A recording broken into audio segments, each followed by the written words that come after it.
parle. Chaque jour, Charles et Carole vous présentent la leçon de l'école du sabbat.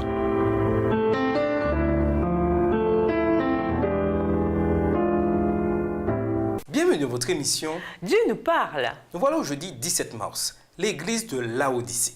Laodicée reçoit aussi des descriptions de Jésus. L'Amen, le témoin fidèle et vrai, est le commencement même de la création de Dieu. Apocalypse 3, verset 14. Ces descriptions sont des aspects clés de la divinité du Christ. L'Amen fait référence à Ésaïe 65, verset 16, où le mot Amen est traduit par le Dieu de vérité, de la version Colombe, et est en lien avec l'alliance. Jésus est le grand Dieu, garant de son alliance, le Dieu qui tient ses promesses de salut et de restauration. Jésus est également le témoin fidèle qui témoigne envers son peuple de la véritable identité de Dieu. Apocalypse 1, verset 5, Apocalypse 22, verset 16, Jean 1, verset 18, Jean 14, verset 8 à 10.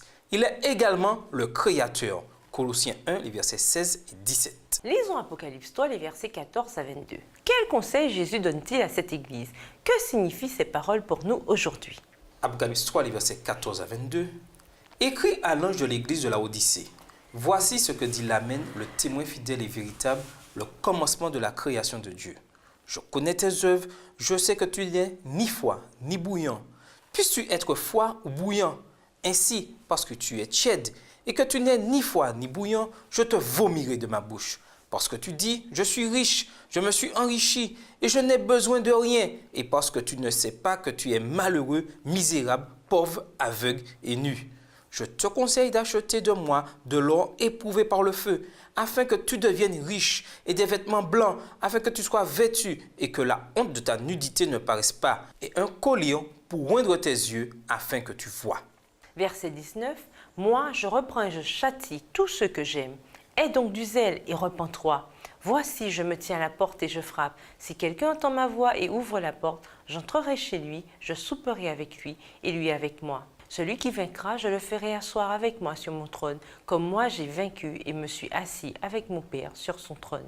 Que celui qui a des oreilles entende ce que l'Esprit dit aux églises. Après ces textes qui disent qui est vraiment Jésus, il est nécessaire de clarifier qui est vraiment cette église.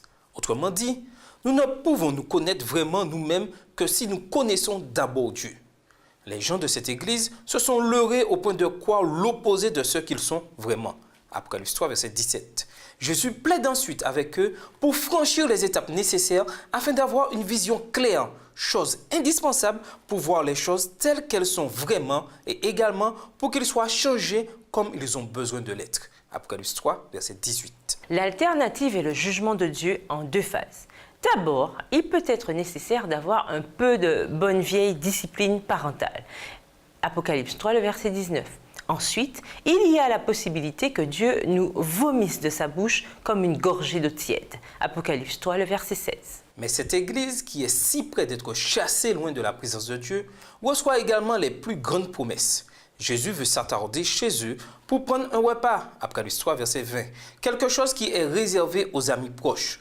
Puis, il leur promet l'opportunité de s'asseoir avec lui sur son trône. Apocalypse 3, verset 21. On voit tout au long des 7 églises le phénomène croissant du refroidissement du peuple de Dieu et de son éloignement progressif. Comment cela se produit-il? Il semble que même si la bataille a été remportée, certains persistent à s'accrocher au mal et aux puissances des ténèbres. Aucun doute, dans l'histoire de ces églises, c'est le grand conflit que nous voyons se manifester et s'exprimer.